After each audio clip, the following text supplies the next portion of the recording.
Good day everyone. Today we will talk about chapter 6 on two-port network. This is part 1 lecture. The content of this chapter will be the introduction of two-port network. We will compare the two-port network to one-port network. And we will look into the impedance matrices of two ports and also the admittance or Y matrix of two ports. And we will look also into the terminated nonlinear two-port network. The learning objectives are to study the basic type of two-port models. There are admittance parameters, there are impedance parameters, the hybrid parameters H, and the transmission parameters T. You will also understand how to convert one model into another. As an introduction, the circuit can be considered by their terminal variables. Often we know that like capacitor, resistor, and inductor are two terminal device. The three terminal device such as transistor. So that are components, but according to the circuit, this one can also be considered based on their terminal variables. So the variables are often referred to the voltages and the current. This will be used as the terminals variable. So V maybe V input, and we also have voltage at the output, voltage at the input and voltage at the output, and the same goes to the current at the input and current at the output. The complex circuit can be analyzed more easily by using this. There are many kinds of two-port parameters. The one that you will look into details are Z parameter and Y parameters.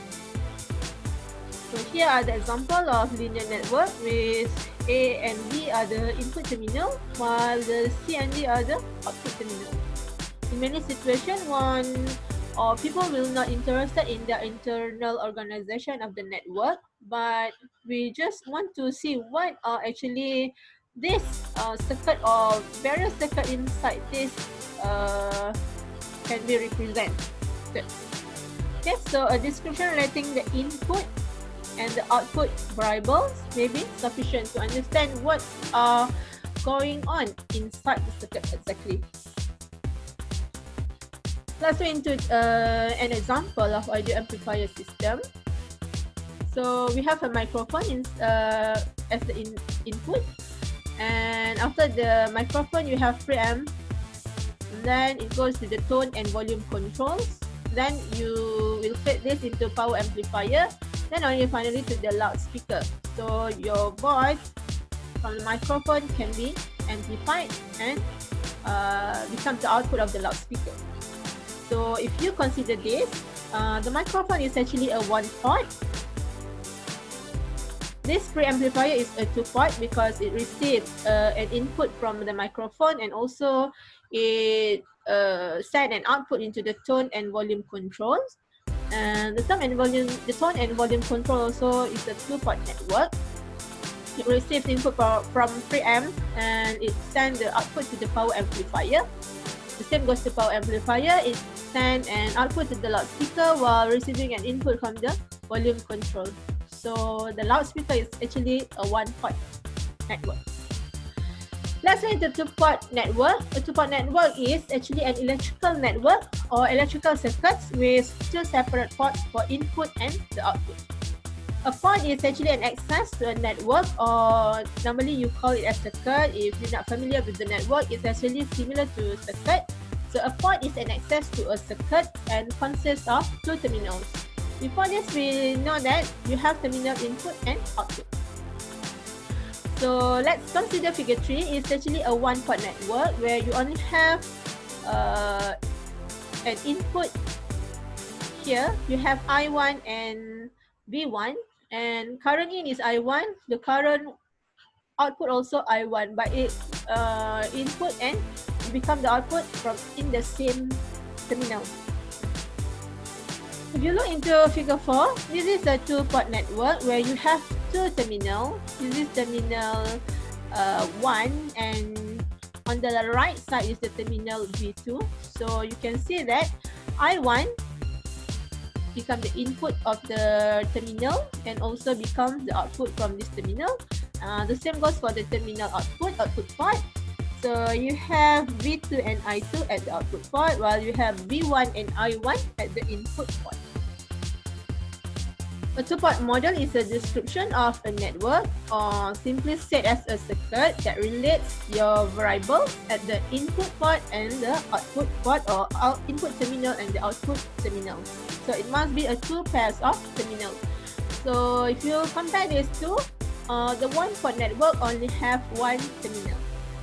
Okay, while your two-port network, you have two terminals, terminal 1 and also terminal 2. Okay, it's the same figure, just like figure 3 and figure 4. So for one-port network, it's actually a one pair of terminal, only one port, and current entering a port. So you have port 1. Current entering a port is equal to the current leaving a port. So this one you can look into the terminal and you can see Z in, or you can find also the Y in, impedance and admittance. Compared to the two-port network where you have you have a pair of terminal, input port and also the output port, or simply said as input terminal and output terminal. So you have two pairs of terminal. This is one pair. Okay, two pairs of terminals, so it becomes two-port network. Current entering a port is the current leaving a port.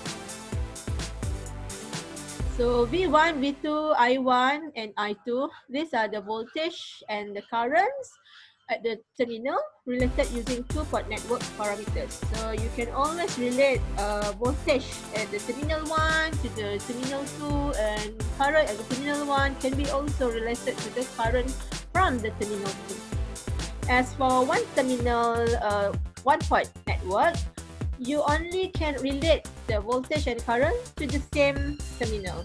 But for the two-port network, your V1, your I1 can always relate to the current and voltage from the output port. Or you want to relate V2 and I2 with the current and voltages from the input port. Okay, so that's the comparison.